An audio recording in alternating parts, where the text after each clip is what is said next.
കർത്താവ് ഈ ദേവാലയമാകുന്ന ഗത്സമനിയിൽ ഒരു വശത്ത് നിൽക്കുന്നു. നമ്മളാകുന്ന പത്രോസും യാക്കോബും യോഹന്നാനും മറുവശത്ത്.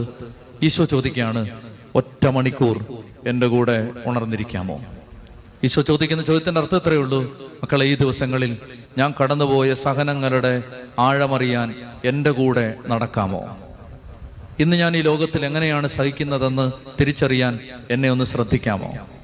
നിങ്ങളുടെ മനസ്സ്, നിങ്ങളുടെ അബോധങ്ങൾ എൻ്റെ സ്നേഹത്തിൽ ഏകാഗ്രമാക്കാമോ?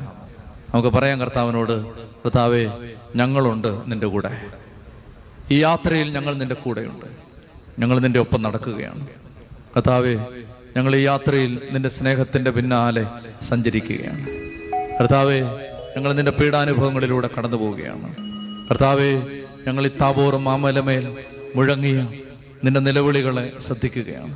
കർത്താവേ, ഗത്സമൻ തോട്ടത്തിൽ നിന്റെ ചങ്ക് തകർന്നത്